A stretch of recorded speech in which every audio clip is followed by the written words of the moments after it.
Assalomu alaykum Arslonbob xalqi. Men 2 kun 3 kun bo'ldi qonuniy ravishda Arslonbob qovumduk qayrimduluk fondini ochib keldim. Xudo xolasa bundan buyog'iga aktivlashib ishlayveramiz. Hozirgi mana qilayotgan ishimiz birinchi qadamimiz. 35 ta paket tayyorladik. Bugungi xudo xolasa lozim bo'lgan joylariga 35 ta odamni xudo xolasa qozoni qaynab turadi, arapalik qiladi. Bundan buyog'iga bunning boshlanishi bu. Enan keyin ikkinchi masala, meni yordamimda 9 ta komissiya a'zosi bor. O'shalarni kattasi to'raga qilib Dilahojini saylaganmiz. Pul hisob kitoblari, kimdan kelayotganlari, qayerga ketayotganlarning hisob kitobini o'sha komissiya bilan maslahatlashgan holatda qabul qiladi va tarqatadi. Undan keyin oyma-oy har bir o'zini hissasini qo'shmoqchi bo'lgan insonlar bo'lsa, hozir 20 bitta bo'ldi shundaqadan ko'chadagilardan.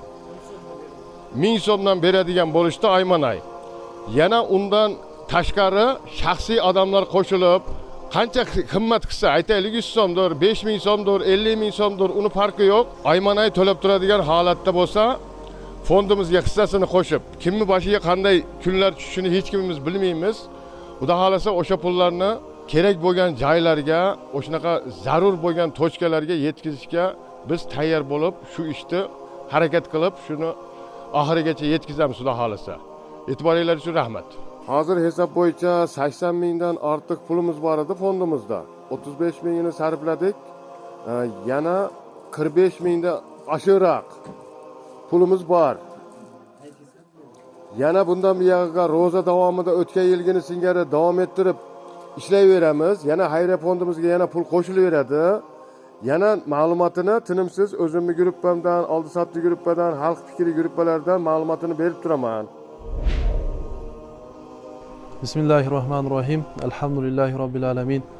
Wassalatu wassalamu alal mab'uthi rahmatan lil alamin va ala alihi at-tayyibin at-tahirin va ashabihi al-ghurril mayamin. Wa man ihtada bihadihi wastanna bihi sunnati wa iktafa atharahu ila yawmiddin.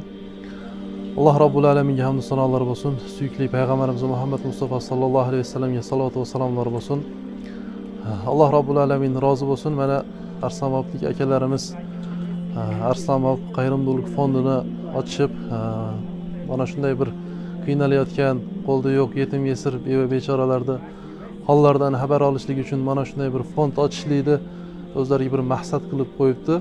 Alloh Rabbul Alamin bu ishlarini har doim davomli qilgan bo'lsin. Alloh Rabbul Alamin mana shunday bir qiynalayotganlarda holdan xabar olganliklari uchun oxiratda Alloh Rabbul Alamin jannatlar bilan mukofotlagan bo'lsin.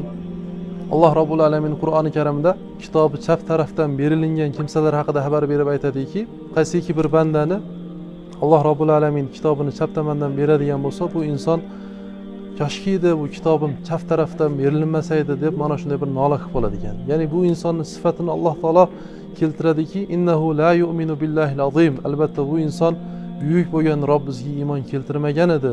Va la yahuddu ala ta'amil miskin. Miskinlarga taom berishlikka qiziqtirmagan edi insonlar, undamagan edi deb Alloh taolo oyatda bayon qiladi. Mufassir ulamolar aytadiki, ana shu miskinlarga taom bermagan kimsaning holati shu holat bo'ladigan bo'lsa, jahannamga tushishlik bo'ladigan bo'lsa, qiziqtirmagan insonni. Endi bermagan, boy bo'lib turib, qo'lida bor bo'lib, boy bo'lib turib bermagan insonni holati qiyomat kunida qanday bo'ladi deb mufassir ulamolar mana shunday gaplarni aytadi. Shuning uchun hurmatli aka-ukalar, mana shunday bir qayrimduluk fondga hissanglarni qo'shib olishliklarini iltimos qilib qolamiz. Alloh Rabbul Alamin mana shunday ishlarni har doim davomiy qilishlikni Alloh Rabbul Alamin barchalarga nasib qilsin. Mana shunday harakatlarda shu ish bilan shug'ullanayotgan akalarning ishlarini davomiy qilsin.